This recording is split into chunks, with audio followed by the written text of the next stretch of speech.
Sriram Krishnan. Am I saying that right? Perfect. Nailed it, Sean. Perfect. I'm sorry. But man, we become friends over the course of the year, and man, I've just been super excited to get you in here. I didn't think it was going to happen until, to be honest, until the next election, because I know you're so busy with all the AI stuff within the White House. So I just want to say, man, it is an honor to have you here. I've been looking forward to talking to you on the show about all the stuff that you're doing with the AI race with China and just AI in general. Lots of questions throughout the country and lots of fear, lots of excitement, a mixed bag of emotions here. But like I said, I am really excited, and I love your backstory. You know, we were talking at breakfast about the American dream, and you came here from India, and have been a part of many empires, and you've done really well for yourself and your family, and that's what I love to showcase here is the American dream, and you are very much a big part of that, of what that represents, and all things are possible in this country. So thank you. Man, well, thank you. And thank you, Sean. I mean, it's an honor for me to be here. You know, I watched you for, I think, over a year and a half, you know, when we first met up, and I've just been blown away by just, you know, the stories, you know, we both talked about at breakfast, so many amazing people, men and women who have just done some amazing things for this country. And I just kind of love the space and the environment you have created. So the honor is mine. I'm nervous. I'm intimidated to kind of be in this room, which is kind of probably one of the badass, most patriotic rooms I've ever been in, by the way. No, but thank you. I'm super excited. Thank you. Well, if it helps, I'm also nervous. I get nervous for every one of these things. Plus, you're wearing a jacket. I feel so bad because I got to wear this. I got to wear a suit because it's part of the job. It's part of the office, right? Like, and I'm like, man, I'm gonna go to Chandra and look like a dork out there in a suit, right? Like, oh no, I appreciate you, right? Like, wearing the jacket. Thank you. But everybody starts off with an introduction here. So here we go. Sriram Krishnan. Appointed by President Trump, you are the senior White House policy advisor for artificial intelligence.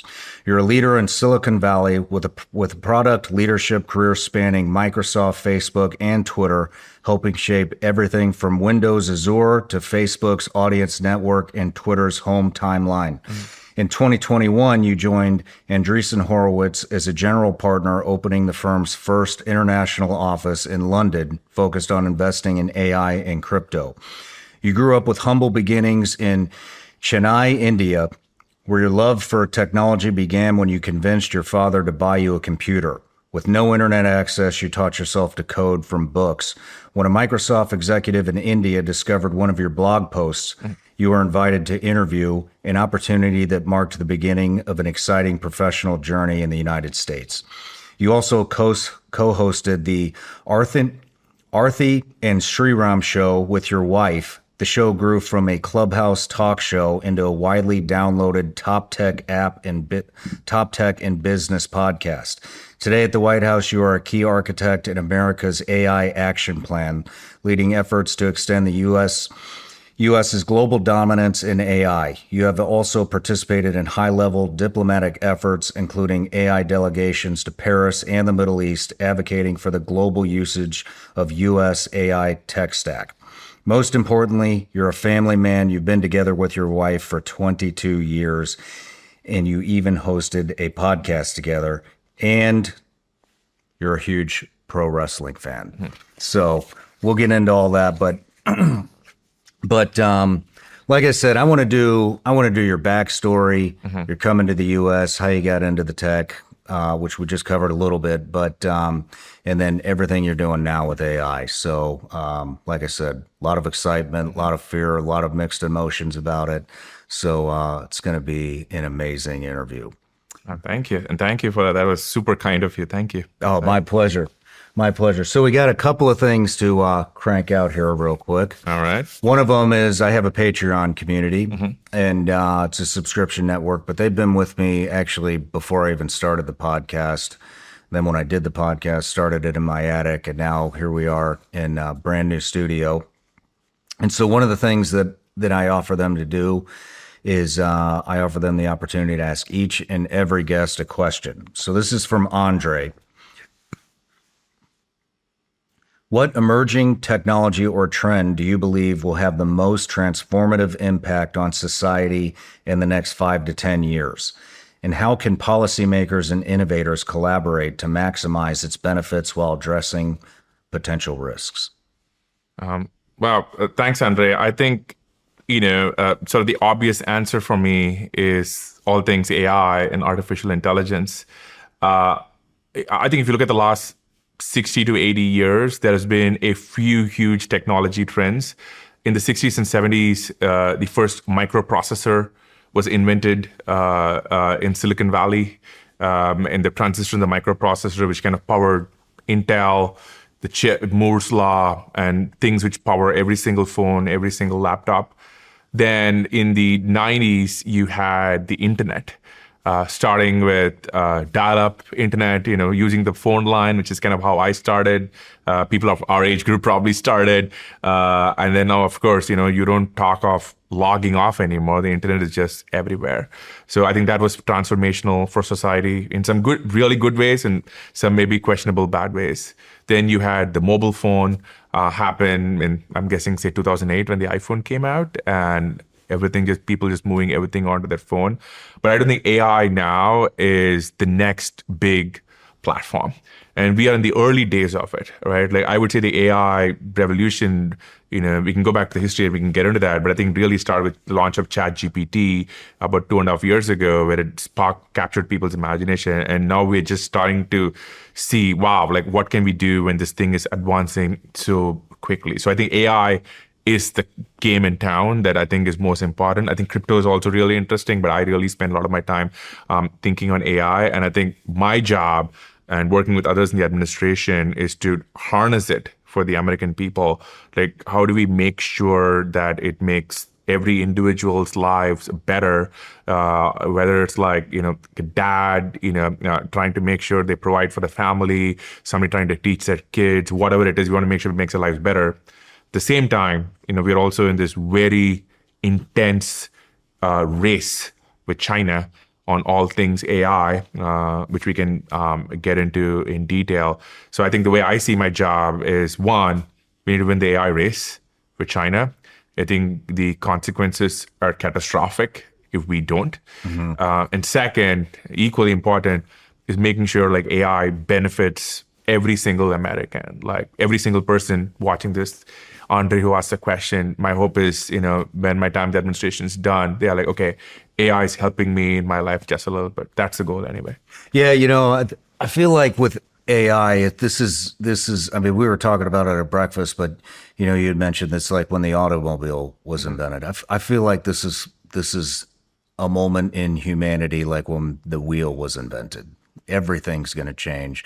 And what I love about our conversation at breakfast and what I love about you is, you understand the importance to win the AI race against China, but you also understand the balance that needs to happen within not just the US, but within the world. And there is a lot of fear of AI is going to take all of our jobs. AI is going to, crush everything. And you are the guy that has to navigate through all of that and make sure it benefits American citizens and humanity as a whole, while simultaneously winning the race against China, which is no easy task because China plays by damn near zero rules. And so it's going to be a fascinating discussion. Yes, it is. It's super fun. But got a couple gifts for you. Oh, wow. Okay. Yeah. One. This is the part I was looking forward to the most. Hey. I have no shame. I want the gifts. There we go. Those are Vigilance League gummy bears made here in the USA, legal in all 50 states. Okay. No THC or anything like that in there. Can I eat Just them? candy. No. Yeah. All right, let's do it. Dying to know what you think here. Okay. 1 out of 5. 5 being the best. I'm going to say 5. Nice. Wow. Good answer. Good answer. stuff. And I got you another gift. Oh, man. So I think you're really going to like this one. Okay. Wow. Here you go. So I got a friend over at Sig Sauer. Do you know what Sig Sauer is? His name's Jason. I told him you were coming on. He's trying to figure out AI. So he's really looking forward to this episode, but he wanted me to give you this. Wow. Wait, hold on. How do I get this open? Here we go. Oh my goodness. Okay, what am I? Tell me, explain this to me. All right, so that is you want to hold it up? Yeah, It's there you go. unloaded. I'm going to teach you how to use that. Yeah, Maybe you can teach me some AI stuff and I'll teach you how to shoot. yeah. But so that is the Sig Sauer 211 GTO 9mm. It's got 21 rounds in the magazine, plus one in the pipe, so 22 round capacity. It's got that, see those slits in the front? Yeah. So that is to help with recoil management. So it's going to keep your gun down when you shoot. It'll minimize recoil a little bit, keep your gun a little bit flatter. They're redoing their whole optics line. That's their latest red dot. So using a red dot makes shooting a lot easier to hit the target. And so in the gun industry, there's this rage about these 2011 pistols. Everybody wants a 2011 pistol. And Sig was, I don't want to say late to the game, but everybody's been really excited about what they're going to release in the 2011 series.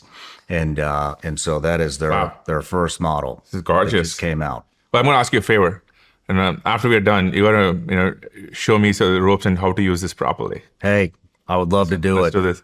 One of the things as a federal, this is gorgeous. So thank him for me. This is gorgeous. And as a federal employee, you got to declare like every single gift you get, and this is going to be, I think, probably the most interesting declaration for sure. When I file in the paperwork. But no, this is gorgeous. So thank you, and you're going to teach me how to use this. I will. We'll do it on a break. There we go. All right, now, before we, now, I have a gift for you. I love gifts. All right, let's do this. And thank you. Just keep this right here. Now, outside of, I would say technology, I would say one of the most important things in my life is professional wrestling. I got hooked to it as a young kid, started watching it. I think it was my introduction to America. It was my introduction to sort of sports and entertainment. It's been a huge part of my life. So I got you. Let me get this out of here. This guy. No way. Here. Hold on. Okay. So this is a WWE title belt. It's not just any WWE title belt. Fans, who are watching this will know this is known as the Winged Eagle WWE Championship belt, or back to this WWE. So in the 90s, right? WWF back then has had many, many championship title belts, but connoisseurs or fans might say, and there might be some controversy on this, the best one of all time was this guy right here, right? It has been held by greats like Bret the Hitman Hart, who's my favorite guy growing up, The Undertaker, Shawn Michaels, a lot of greats. They actually had a comeback where Cody Rhodes wore it recently. It is a core part of my childhood. I had it on t-shirts, everything else. And this guy, particularly thing I'm holding in my hand, when my wife and I had this podcast for the last 4 years until this job, if you watch episodes, you'll see a title behind me, on the shelf. And so I grabbed that. That's it? Oh, yeah. Oh, man. So this is like some classic pro wrestling history, like right here. There you go. I love this. There you go. Wow. Thank you. That is amazing. So that'll be displayed at the studio from here till it's over. Yeah. Well, Sean's title reign starts right now. Did you watch pro wrestling much as a kid or now? I watched it in the 90s. So, Okay. Who was your favorite? Who was my favorite? I don't know. It was probably, I went back and forth, but I really liked Hulk Hogan and the Ultimate Warrior. Mm-hmm. So, R.I.P. Hulk Hogan, Terry Bollea, Ric sadly Flair, passed away. Shawn Michaels, Jake the Snake, all of them. What is your favorite match that you remember? You know what I always liked was the Survivor Series cage matches. Yes. they Which all one? come Do you remember, like, for example, there was a SummerSlam one between Bret and his brother Owen, but which one? I don't remember exactly which one, but those were always my favorite when when they would all show up. Yeah. I think when I was a kid, I loved those. And I don't know what I was watching. It was like, these larger than life characters. You had Hulk Hogan, eat your vitamins, say your prayers, train every day. The red and yellow coming out. My guy was Bret Hart. So Bret Hart, do you know Bret? Oh, yeah. Yeah. Bret the Hitman Hart, I would say if you ask people for the Mount Rushmore of professional wrestling, Bret will always be in there. He was one of the most technically savvy wrestlers of all time. Fantastic at telling stories with his body and in the ring. Even if you watch his matches now, it is just so incredibly crisp and smooth. And I know we're talking at breakfast. You mentioned Stone Cold, Steve Austin. Bret was involved in maybe one of the most important matches of Stone Cold's career, right? Like the I Quit WrestleMania match. Have you seen this? No. Oh, okay. So this is great, right? Like I forget which year. I'm going to say 96, but I may be off. But so, do you know what a heel and a face is in pro wrestling? Mm-mm. Okay, so in professional wrestling, right? By the way, folks, spoiler: it's not real; it's scripted. And it's kayfabe, as they would say. Kayfabe is sort of the reality inside professional wrestling, and inside kayfabe, a face or a baby face is the good guy, and a heel is the bad guy, right? Like, so Hulk Hogan, right, for years was always the face, the red and yellow, right? He slams Andre, right? Like, he was the face.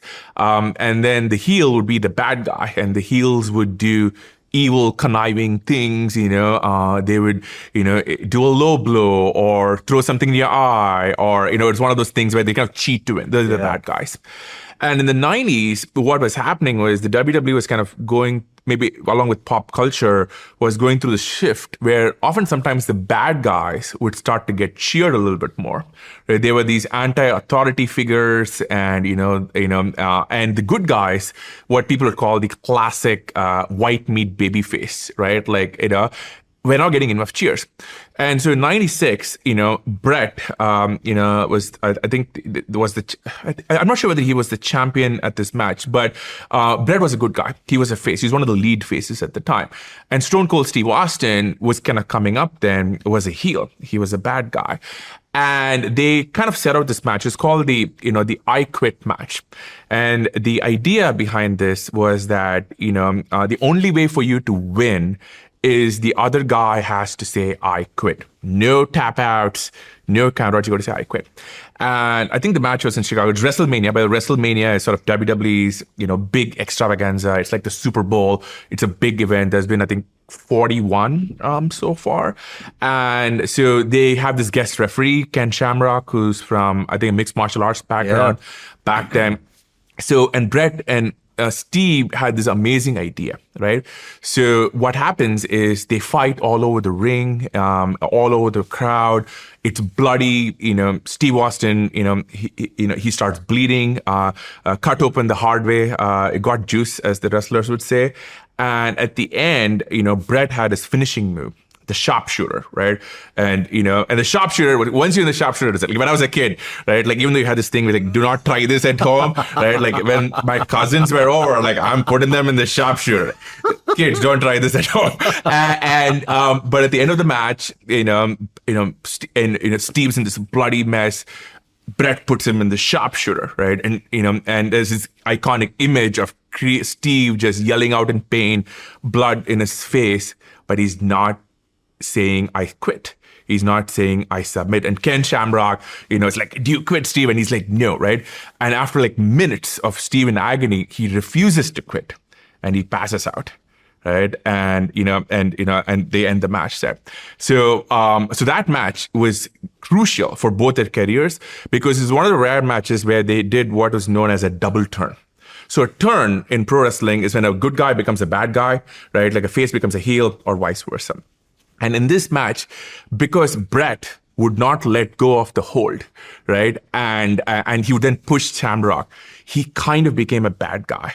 At the same time, because Steve did not give up, He was bleeding. He was in pain. He never said, I quit, right? He became a good guy. And it launched Steve's career. So that is sort of one of the, people ask you for their like top 5 matches in history. Like that's like one of the top ones. So anyway, so Brett, so that's a great part of WWE history right there. Man, thank you. This is amazing. Totally unexpected. This is awesome. I was excited. I was excited for this. Wrestling has been like a big part of my life. I've learned so much from it. I've learned storytelling. I've learned, what connects to audiences. Because a lot of people think about it and they go, oh, it's just like grown men in spandex, like throwing each other around, right? Or they say what you did, which is like, I used to watch it as a kid. And I used to watch it as a kid. It's great. You watch it. It's super fun. Trying getting my kids to watch it. It's great. It's spectacle, good guys, bad guys. They're larger than life. They're huge. They're characters. But as I got older, right, I saw the sophistication and the art form, right? Like, because number one, it requires serious athletic ability. Right? These guys and women, are incredibly athletic. They're taking real risks, right? Like when they jump, off the corner and onto a table. Well, that's a real table. That's a real corner, and people have hurt themselves, and some really bad thing happens. So they're taking real risks, right? And then they're trying to tell a story, right? And instead of a story which is through CGI and dialogue, right? It is a story they're telling with their bodies, with some promos and dialogue, but also with the audience together. Okay, so wrestling only works because the audience is in there with you. And often the greatest wrestlers know to change what they're doing to get a different reaction, or sometimes change something what they're doing on the fly because of the audience. And there's a famous example of this. You know who The Rock is, obviously. Oh, right? yeah. Okay, so by the way, I don't know what we're talking about here. We want to get into wrestling first, okay? And but one of the greatest WrestleMania matches of all time was in WrestleMania 17 in Toronto. And The Rock is a good guy. And Hulk Hogan, and The Rock's a young guy, I think it was maybe late 20s or 30s. He's kind of the peak of his young career. He's a great guy. And Hulk Hogan had come back as a bad guy. And I think Hulk Hogan was maybe in his late 40s. He was kind of in slightly the tail end of his career, right? Like he was not the red and yellow. And this is WrestleMania, right? And, you should watch it on YouTube. They come to the middle of the ring, they look at each other, and, it's like light bulbs going off everywhere, like 100,000 people flashing, and and they just turn around, look at the audience, and people are like, oh my God. You get Hulk Hogan, one of the greats, the greatest of all time, slammed Andre the Giant. And then you have the people's champ, The Rock, like, and so what happens is, remember, The Rock went in as the good guy, Hogan was the bad guy. Within the first 30 seconds, right, it becomes very clear that the crowd doesn't care who the good guy or the bad guy is. They want to cheer Hulk. They want to cheer Hogan. They want to cheer their childhood hero, right? And one of the amazing things which happens is in the first 30 seconds to a minute, The Rock does good guy moves. A good guy is supposed to work in a certain way, right? You do legitimate moves, you don't cheat, etc. And the bad guy works in a particular way. But these guys, without even talking to each other, they realize, oh wow, like this is something different. And they call an audible. And they, without even talking to each other, they say, we're going to flip the story, right? And for the rest of the match, The Rock, right, acts physically as the bad guy. And if you watch it, you can see that happen, right? And there is this amazing moment which happens where, like about near the end of the match, The Rock hits Hogan with his finisher, the rock bottom, and Hogan kicks out. And he hulks up. He's like, and he's sucking in the Hulkamaniac, sucking in the energy. And people like connected to their childhood. I remember watching, I was connected to my childhood, right? People like, oh my God, Hulkman is good. No, The Rock eventually, winds up winning. But it is one of those amazing moments. I was watching it recently because obviously, tragically, Hogan passed away recently. So I went back and watched a lot of these old matches. But it's one of these amazing things where you're like 100,000 people, right? Feeling something together. To iconic superstars, right? Like knowing how to navigate them, and in the fly, without even talking to each other, redoing the storytelling and creating, something which any wrestling fan would tell you. If you're watching that And if you don't have goosebumps, like, something's wrong with you, right? Yeah. And so anyway, I'm a big fan of pro wrestling. I still watch it now. I'm fortunate to become friendly with some of the people who do it for a living. I have a lot of respect. I learn a lot from it. Interesting. We have a saying here at SRS, the whole team, we compare U.S. politics to professional wrestling. So that is true. Do you see any similarities? Absolutely. First of all, the person I work for, the President of the United States, is in the WWE Hall of Fame. Okay, so let's just start there. And I think that, a lot of people in politics and other parts of the world, other domains, learn from pro wrestling. For example, right? You know what cutting a promo is? No. Okay, so cutting a promo is when, let us say you and I'm a good guy or a bad guy, and we have this big match coming up this weekend, right? And we want to get everyone to buy it. Back in the day, you would pay $60, get it on pay-per-view. These days you probably subscribe on Netflix or something. A promo is us trying to hype up the match. I'd be like, no, listen, I'm good. Sean, I respect you for everything you've done, but this Sunday you're going down. Right? Like, or something like that was a bad promo, right? Like, don't judge me. But you kind of build up to it. And you basically, put over your other person's character. Put over meaning you make sure the other person looks a legitimate threat, because nobody wants to see you fight someone who's not a legitimate threat. Mm-hmm. So you got to put over the other person, right? And then at the same time, you're trying to build interest, for this match, mm-hmm. right? And I think, if you look at a lot of people in politics, they have learned from that. Like, and even outside politics, for example, Floyd Mayweather, Money Mayweather, he took a lot of how we constructed the TMT, the money character, from pro wrestling, right? Conor McGregor. Exactly, right? Yeah. The walk, the whole thing, right? Like a lot from pro wrestling, kind of, because people want to be invested. Mm-hmm. They want to see the story, they want to be invested in you, right? They want to see you kick someone's ass or see your ass get kicked because, you're the jerk, whatever. But ultimately, you're trying to get people to invest in a story and I guess, watch the fight. And I think some of the best people to do it, find a way to do it where you're like, man, I'm going to watch history and I got to watch it. So, and maybe I'll stop at this. People ask me, what if I'm going new to pro wrestling, right? Okay, you're going to teach me how to use a 6R. I'm going to get you back into pro wrestling, right? On. And the match, I'm going to have two matches. I'm going to have you watch, and these are from 2009 and 2010. Okay, and they're Shawn Michaels and The Undertaker. Okay, two matches in a row. So the quick story there is that Shawn Michaels and The Undertaker, I'm sure you know who they are. We've seen them growing up. Oh, yeah. Right? Now, The Undertaker had what was called the streak.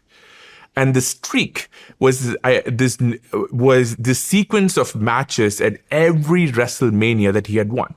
He was the only person, and at the time, I think he had won maybe 11 or 12 years in a row. Imagine one football team winning every Super Bowl for 11 years in a row. He eventually wound up getting the streak broken, I think, at 18 years. But at the time, the streak was this magical thing. It's like next person up. Who's going to take him down? He doesn't get taken down. Shawn Michaels, right? Like, Mr. WrestleMania, right? Like, he was somebody who's iconic went up against Undertaker. So WrestleMania 25, right? I think this was 2009. They have this epic contest, right? Just epic contest. One of the greatest matches of all time, right? You watch it, right? It's just a storytelling they do. 100,000 people, again, invested. I get goosebumps just talking about it, right? Now, amazing match. Now, what happens after that, Shawn Michaels, basically the character goes crazy. He's like, I came so close and I couldn't get it done. And so he challenges The Undertaker again for a rematch at the next year's WrestleMania, a year later. And Taker says, no. And Shawn just does a lot of these things to get him to say yes. And the story goes on. And Taker says, okay, fine. I'm going to give you a rematch, but just not be any match. If you win, you're going to break the streak. Nobody has ever done this before. But if I win, you're going to end your career. Okay? So now you can think of this as a wrestling storyline, right? It's like two people in a room wrote it up. On the other hand, it is real because we grew up with watching Taker win every match through our childhood. It is a part of my story growing up, right? It is part of history. At the same time, we grew up with Shawn Michaels, right? Like I loved Shawn Michaels. I hated Shawn Michaels. I loved Shawn Michaels again. So you knew when you watch that WrestleMania, something beautiful, which was real, was going to end that evening, right? When somebody counted 1, 2, 3. And anyway, so you should watch him at the end of the match. It is huge and emotional.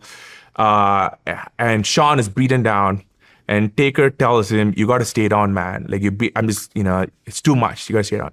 And Shawn gives him this throat slash gesture, which basically says like, "You got to put me down, otherwise I'm gonna keep coming back." And then Taker does this big move, wins, and then there is a sense of sadness there, because you're like, wow, this amazing match ended, but Shawn's career did really end. He retired after that match, and it was one of those sort of this epic mythological feelings, like these two amazing gladiators who had never been beaten for any story. So anyway, so when I tell people to watch wrestling, like you should watch that. You should watch Rock versus Hogan, and it'll make you feel something. I will. Incredible. Let's move into your story. Yeah. You ready? Mm-hmm. All right. Where did you grow up?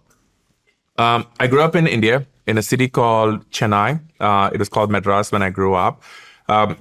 India has 4 major cities, Delhi, Mumbai, Kolkata, and Chennai, and we are in the south. And, what Indians would call like a lower middle class upbringing. My mom stayed at home, took care of the kids.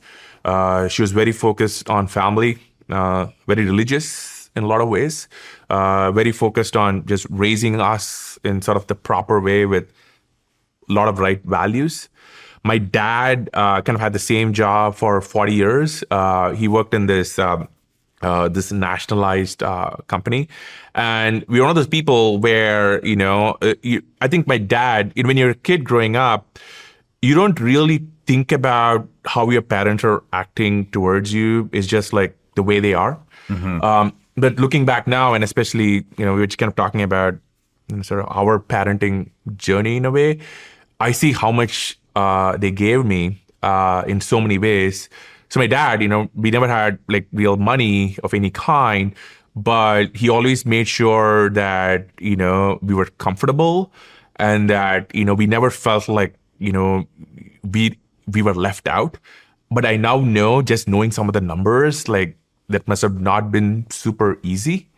I also really respect now, because I took for granted then, he passed away, he died in 2006, but he was just there all the time, took me to school like every single day, came back from work, a long day of work, hung out with us every single day. And back then, you're just like that, just the way things, when you're a kid, you're 5, 7, 8, you're like, that's how everyone else. But now I realize how fortunate I was to kind of have that stable, grounding experience. And my mom was just sort of this huge source of strength. She was taking care of us without a lot of resources. And, she was incredibly focused on my education. Because when she grew up, they didn't have any access to books, or, they had really struggled economically. Mm-hmm. And she was like, I'm just going to make sure you get a good education. And she would save up money. And, I used to get really into reading a lot, and she would make sure I could always buy things. And again, at the time, I didn't really appreciate all the sacrifices they were going through to make that happen for me. But I'm just very, very grateful for the experience I had, because I think like that grounded me, taught me, what being a great parent who's dependable, who's always there, looks like. And I've been so much more fortunate in so many ways. But yeah, I would say I had a pretty great childhood. Yeah, I watch your socials, and I mean, it's nice to see somebody in the position that you're in that is so focused on family. See all the stuff that you're posting with your kids and your wife, and you take your family time very seriously. But and I commend you for that. I think that I think you're a very positive example of what it means to be a husband and a father and a family man. And One thing I would like to talk about with you is, this, I mean, you're raising your kids here in the United States. You've done very well for yourself. And that is I probably shouldn't assume anything, but I think that looks very different than how you grew up in India. And so could you go into, some of the differences or what your childhood was like growing up in India? Uh, well, very obviously, I've just been very fortunate here, and I think my kids are very young, so I think there's very different childhood from what I had. But let's see. So we. We what India has this term which I don't think is as popular in the United States called middle class, and in my family, education was a huge priority. They kind of I think my family kind of pinned all their hopes and dreams on me in a lot of ways. They were really focused on education, and it was very high pressure. If you didn't do well academically, you were really going to struggle, or at least that was what I thought. Now, I don't think this is actually true, and I've seen a lot of folks kind of, have great successful careers and whatnot. But that is what I was told. Like, this is the way out. And when I was 18 or 19, I convinced my dad to buy me a computer, one of these old, again, I'm dating myself here, a Pentium 3 box. Like, back when, a CPU was one of these big beige boxes that showed up and you stuck it on a table. And it was a big deal for him. I recently reconnected with somebody who knew him at the time, and it cost him like a year's paycheck or something. Wow. This is a big deal, right? Again, my kids, I'm like, you guys have it so easy, right? But it was a big deal for him, and I'd begged and pleaded for a long time. Now, again, he was a lot of great things. He was a rebel in a lot of ways. I get some attitudes from him, but he didn't really understand technology. It was like, he was not of the generation, right? He just didn't understand computers. But so but he took a bet, so he spent this, serious amount of money, on me. And then even though he didn't know what I was going to do with it, and then I convinced him to get dial-up internet, which was kind of a big deal. And I would say, like, my whole story exists because of that and America. Because, and I guess pro wrestling, because that's kind of how I grew up, like, really, understanding America in so many ways. But, I grew up, I would spend every single night learning the computer and learning to write code. And way back then, it was a bit hard to kind of get, you can get online and you run up the phone bill. There's a concept which kids these days don't know, which is you log off the internet. Do you remember that when you used to log off? Yeah. I do remember. Yeah. Did you used to run up the phone bill back home? Oh, yeah. Yeah. And people like, Sean, get off the PC, we have to make a phone call, right? Like, or you're like, you have a big download and then somebody picks up the phone. Anyway, so kid these days. But I would have to do it late at night, because that is when the internet would be faster, because during the day, other people would be using these phone lines that would be slower. And I would get, all these kind of, coding guides. I would get all these used books on writing code. And at the time, I was a bit lost, I would say, in what I wanted to do with my life, how I fit in. I wasn't very social, and I was kind of lost. But then I realized that this code was something that brought me joy. And one of the things I think people who don't do computer science don't understand is the deep joy of creating something on your computer with computer science code, right? Because the computer is unforgiving. You have to figure out a way to get it to understand you. You have to solve mental, intellectual problems. You never get it right in the beginning. But AI is now helping with that, which we can get to later. And it is a intellectual exercise. And once you get it working, it's just amazing, right? You just feel so good because you've created something and no one can take that away from you. So I was just doing this every single night. I would stay up from like 10 p.m. till 4 a.m., and then go late to school the next day. I would just be writing code online. And this is where I think two amazing things, wound up happening. One is my now wife, Aarti.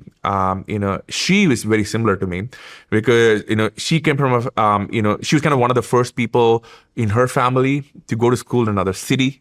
She was one of the first people to be kind of good with computers. And she was in a different city and she was learning how to write code herself.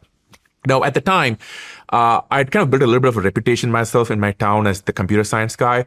I'd written some piece of code. Do you know what a virtual machine is? A virtual machine? Yeah. No. Okay, so a little nerdery here. If you're going to nerd out for a bit. So people usually manipulate computers using programming languages. You might have heard of that, right? Mm-hmm.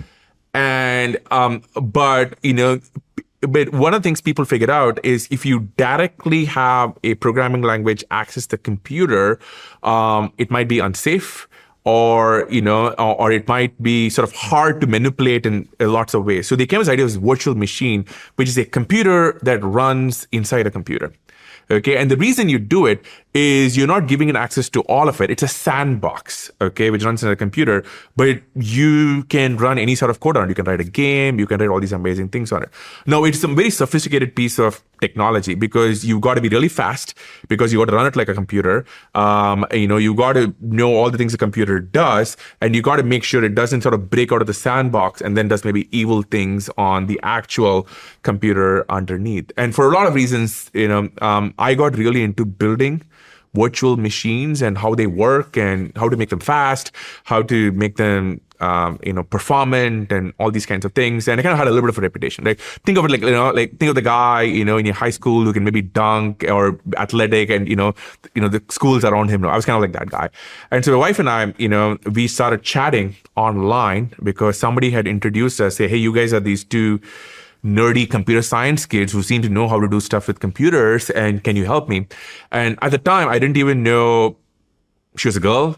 I didn't know what her age was, but she was like, I was just this friend who has similar interests to me. So we would chat every single night. We would stay up night chatting. And then after 6 months, she's asking me, hey, who are you? I'm chatting with you. Who are you? And I'm like, well, I live in the city, which is kind of nearby. And then we wound up meeting a few months after that. First time we met. And we've been together ever since. This was for the last 23 years now. 23 years. Yes. 23 years. When did you get married? We got married in 2010, and but we met each other in 2002. Started dating in 2005, 2006. Then in 2010, our parents were like, "You folks are both crazy. You'll never find anyone better than each other. You got to get married." And got married in 2010. Had 2 kids, the whole thing. So yeah, so I always have to say the best thing computers have brought me is Aarti, because without that, I wouldn't have her. I wouldn't, and none of this would be possible. The second thing which wound up happening is that I was writing all this code. And at the time, there was a Microsoft executive who was touring India, and they wanted some student who could do some of the things I was doing. And somebody had seen something I'd written online, and I get this cold email saying, hey, do you want to come out and do this little sort of event for us? Because they wanted a student to come do a demo with this big shot exec. And at the time, I couldn't really speak English. I was kind of living in my bedroom doing these things on my computer. And this is amazing. So I remember I got on my very first plane ride ever. I'd never been on a plane before. And my first fancy hotel room. And we were I'm guessing, maybe 20 at the time.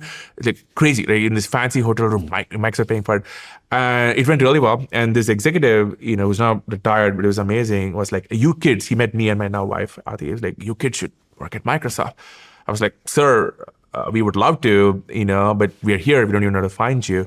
So, he long story short, he said, let's find a way to get you in, because he was kind of impressed by all the things I was doing. And it was very connected to some of the things Microsoft was also working on at the time, like cloud computing. So he was like, hey, there's this kid who's doing these things that we're also working on. Let's just find a way to connect the dots. And so a year later, they flew me to Seattle, Redmond, where Microsoft is off. And I remember flying in, and Seattle is a beautiful place, the Pacific Northwest is beautiful. And I just fell in love. I was like, man, this is all I want to do. I've grown up, watching Hulk Hogan, watching The Rock, watching Star Trek, watching these movies, and I'm now here. And even though I couldn't really speak English very well, even though I didn't really fit in very well, I was like, computers I can do, and let me figure this out. So that sort of, started my whole journey. So I think without sort of my parents, sort of the environment I had, without like my dad taking this bet on me, he was not sure what a teenage sons on the internet late at night, right? Like he was like, I don't know what's happening there in the closed door. Like, I don't know, right? Like, he was like, the door is closed. Yeah, but they took a bet on me, and one of the things you realize as you get older is how fortunate you are, right? Like, so without my parents, being so focused on me and making sure I had a better life than they had, giving me these opportunities, without these people who just saw me and they were like, hey, I see something in this kid. Let's take a bet on him. And I would say this country, right? Every single thing I have professionally, my wife has been possible because of America. We live in Seattle, we live in San Francisco, now live in Washington, D.C., right? Like, so I'm so grateful for all these things. And I've just been very fortunate, right? Like, I've been in the right time, right place, and I've been very, very fortunate. Yes, you have. And wildly, both you and your wife are wildly successful. Here's the thing. The people who listen to this show are some of the hardest working in America.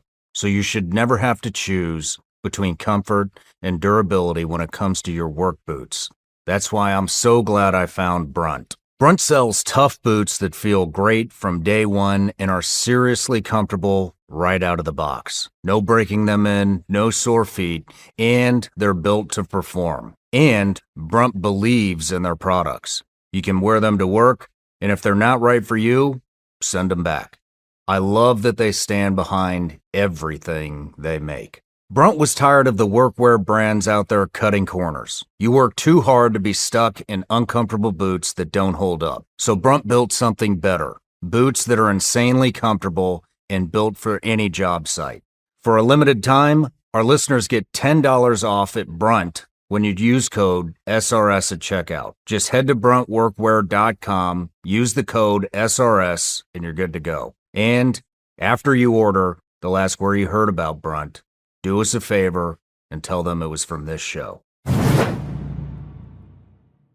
You maintain your gear so it lasts, and your skin's no different. It's the first thing exposed to the elements every single day. Caldera Lab is built to help repair and protect your skin so you can look and feel your best every day. Caldera Lab creates high-performance skincare for men by combining cutting-edge science with powerful natural ingredients. It absorbs quickly, with no greasy mess. You guys know I'm a stickler for clean ingredients, and Caldera Lab really delivers on that. Each product is backed by science, built for impact, and thoughtfully formulated with safety and sustainability at the forefront. I know. Guys don't have time for a skincare routine.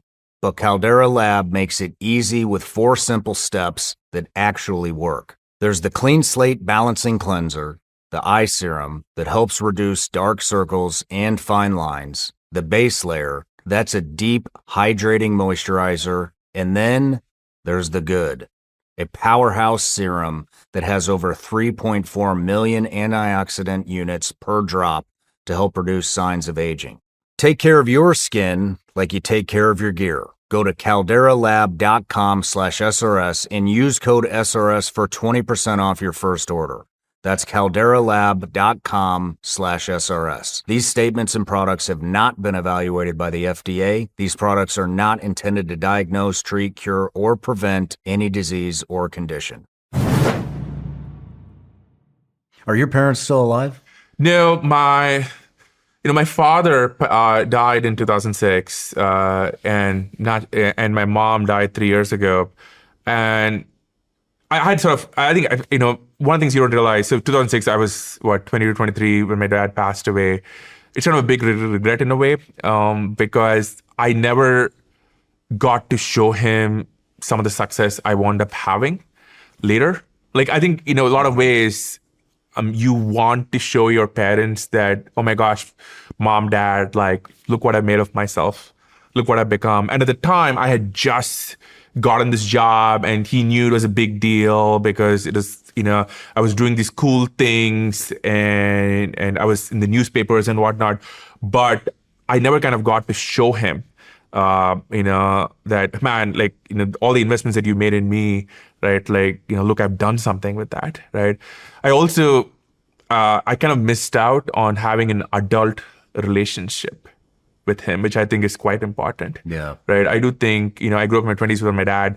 So, and obviously, look, a lot of people don't have parents at all, or, they didn't have the benefit of the childhood I had.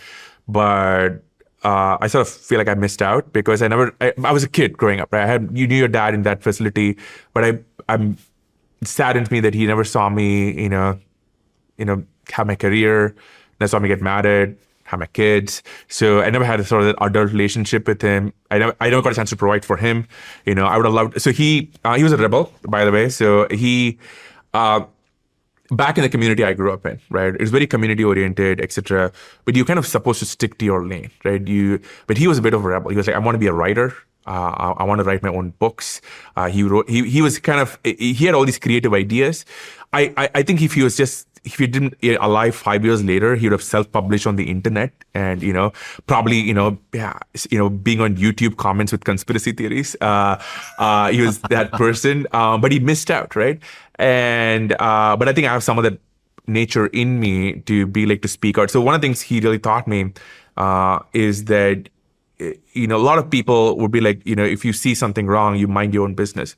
But if he saw something wrong in our community, he'd be the first person to go speak up and try and help one. And as a kid, you're like, man, like, I don't want to get into this trouble. Like, what is this? Like, I don't want to keep my head down, but he was always good at that. So I miss him. I feel sad that I didn't get the chance to kind of show him everything and maybe provide for him. My mom, she passed away 3 years ago, but, I'm very fortunate, and she got to kind of see my family. She built a very close relationship with my wife, my first kid. And yeah.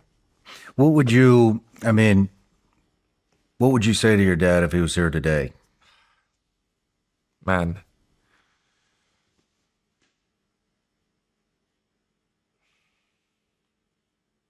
Think about this.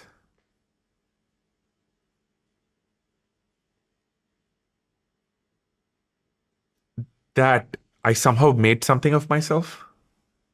I don't know if I'll say it or show it to him, but like a lot of parents, he was very proud of me, but, we sometimes he would have friction, and he'd be like, and I just want to show him that in the very imperfect way I am now, I've sort of made something of myself, right? And a lot of it thanks to him and a lot of the bets he took. And, my hope is that, somehow, some way he knows that. But, that's the one thing I always feel like I never got a chance. You want to buy your parents cool stuff when you make some money, right? Like, I think people ask me, what is it when you ever make some money, right?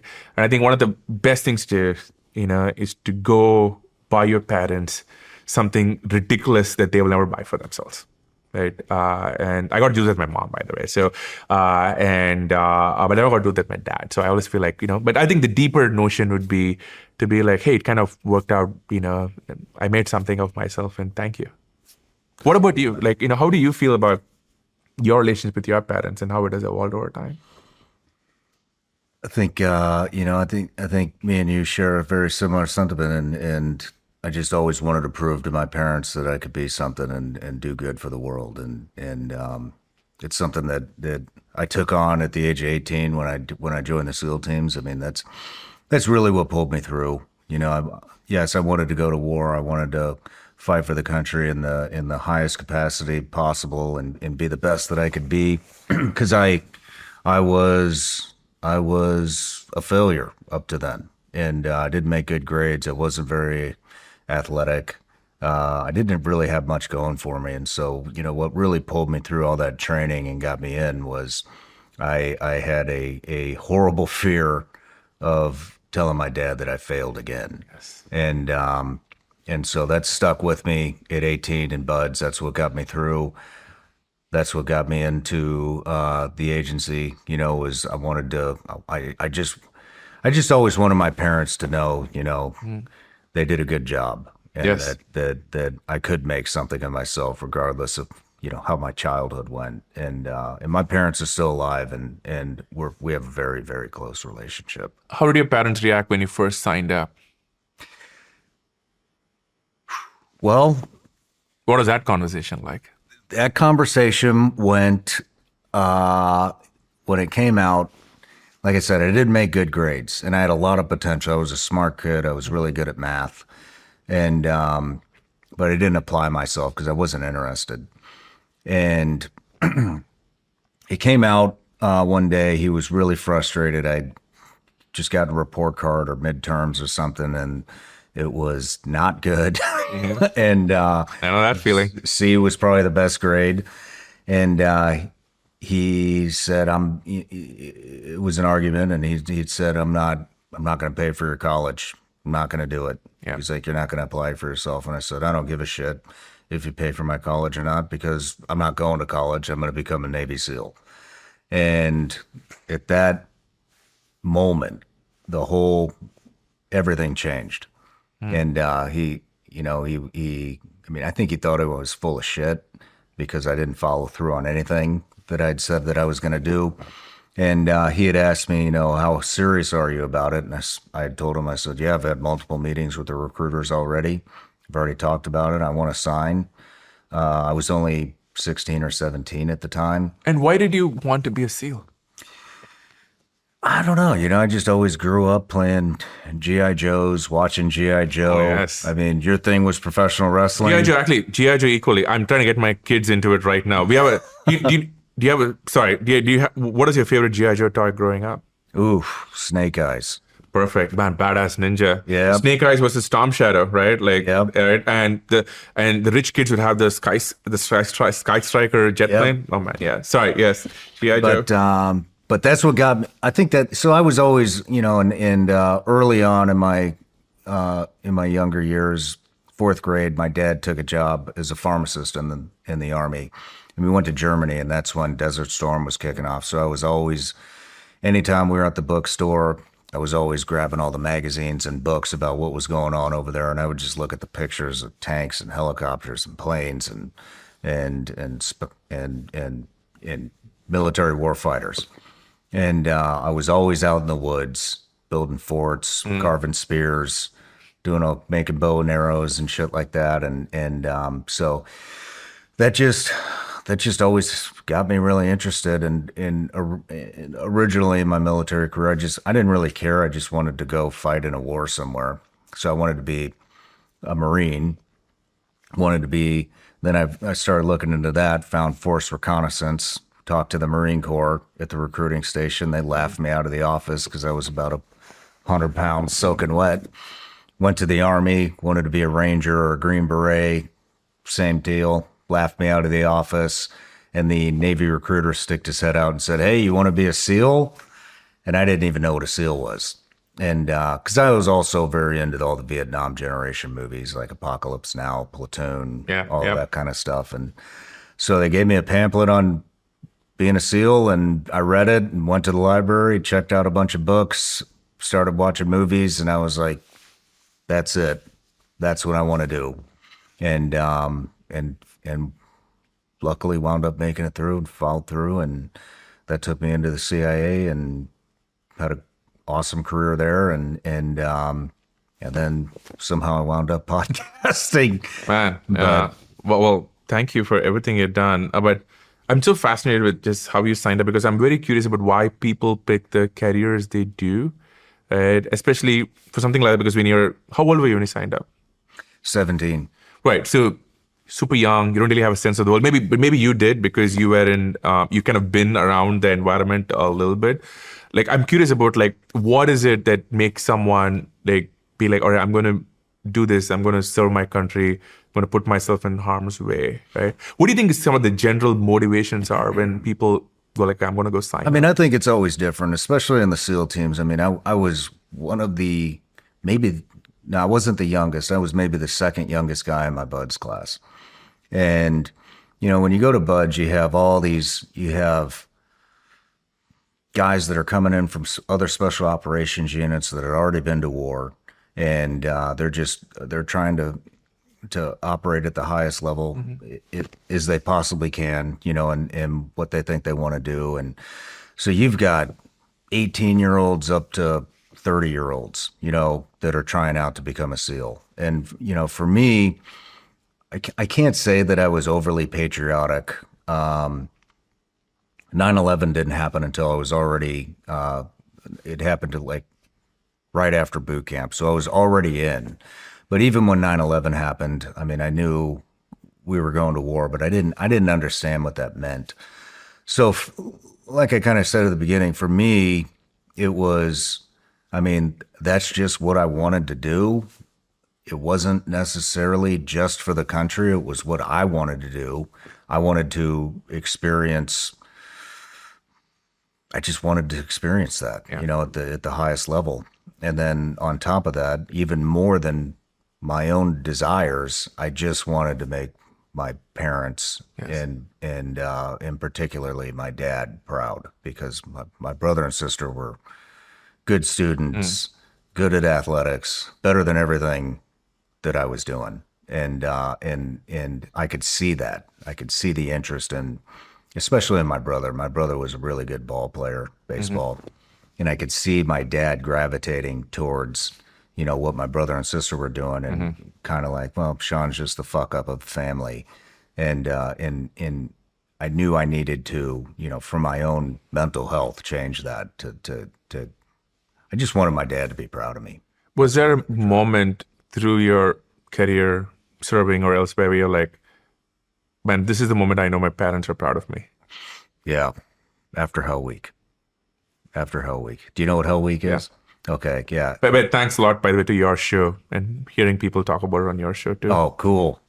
But yeah, that was the moment, that was the first moment that I felt like, man, even though I'm only 4 weeks in to over a 2-year process, I was like, that's the biggest hurdle, and so that was my dad was my first phone call, and I said, Dad, I made it through. The rest, it's going to get easier from here. It didn't get easier, but that was the big hurdle, and it felt really good. And then graduating buds, getting into the SEAL team, first combat deployment, finally, getting into contracting at CIA. I mean, it's always in the back of my head, even still today. With the interviews that I do, I take this very seriously, and I've made a lot of mistakes in the podcast world, but in general, I just want to.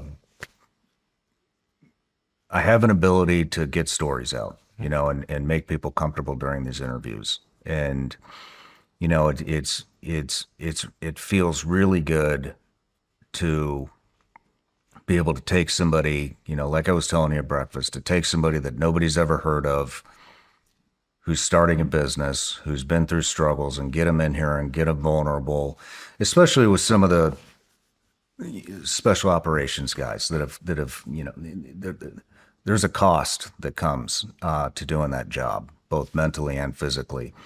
And there's a culture within that. And, the culture within the SEAL teams and the special operations and even just the military community in general is not one that's widely accepted by civilians. I mean, there's a lot of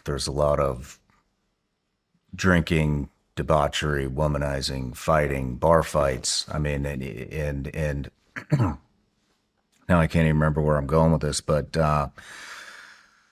to get somebody vulnerable to talk about what that's like, and suicide attempts and stuff after, and a lot of these guys, they get out, they don't have a voice, they aren't able to document what happened over there, and to showcase all of that, what their career was like, what it was like getting out, the suicide attempts, the drug addictions, the womanizing, the infidelity. And to have somebody come on here and talk about all that and how they got out of it, because a lot of veterans feel trapped. It's they don't fit in with regular society, and regular society is fascinated in the lives of what me and my former colleagues used to do. And so to open that up, it's like giving the American, not even just the American, the world. I mean, it's a huge podcast now. People all over the world listen to be able to get a peek behind that curtain on what that life actually is like from somebody that's lived it, is awesome. And then the audience gets attracted to, they're invested. I mean, we go from childhood all the way to current date, and to give somebody a glimpse into what that journey looks like is, I mean, before this podcast it was unheard of. Yeah. You didn't get that deep. And so when the audience gets invested into a story like that, these guys that are, I think a really good way out of that downward spiral after military service and after war fighting is entrepreneurship. Is a great segue out, because we talked about purpose, right? Yes. At breakfast today, and how people need a purpose, whether they were a factory worker or auto mechanic or whatever. And we were talking about AI taking jobs. I mean, for military guys, I think entrepreneurship gives you for anybody. I think it's a enormous amount of purpose, and that. And guys coming out of the military and women, I mean, they have, especially in the special ops community, or people that are wanting to be the best at what they can be, what they do. I mean, they're gonna implement that in whatever they do, but they don't necessarily get the traction, the exposure that they need to create a successful business journey as an entrepreneur. And we've had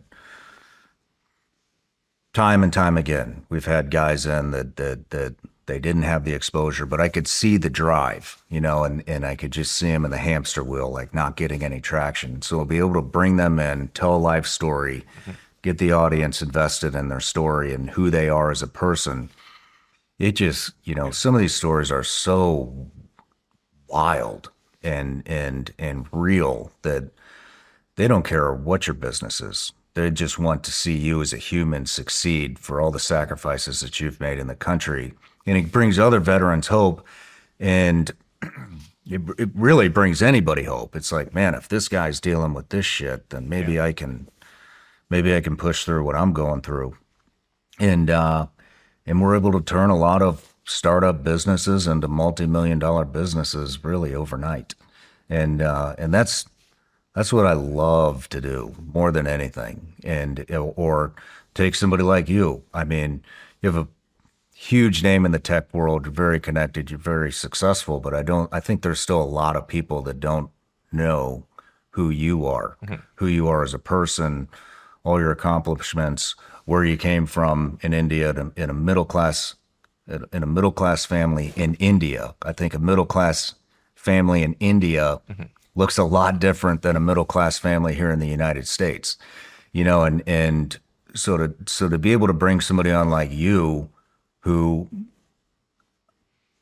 I wouldn't say you came from nothing, but very little, and to be able to come to the United States and build what you built, the life for you and your wife and your kids. I mean, that is going to bring at least one person that's watching this hope, and because we live in this society where it's become very popular to victimize yourself and make excuses on why you're not finding success. And it's always somebody else's fucking fault, right?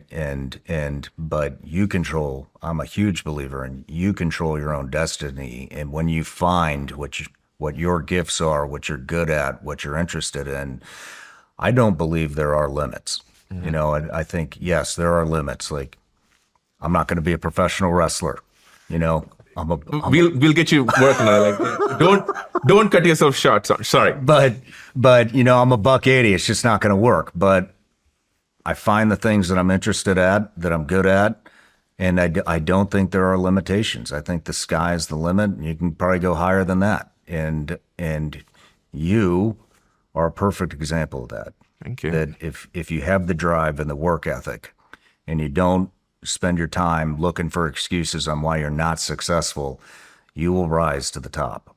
And stories like yours are or Palmer's or the veterans or Lonsdale or a lot of the people that I brought on, a lot of these guys, they didn't come from generational wealth. They built something out of damn near nothing, and That's that America right motivates. there. Yeah. That's it.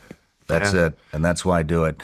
And and so long circle No, back. I just want to say, well, thank you. But, one of the, I don't know how much people can see just the room we are in, but before we started, you kind of gave me a tour.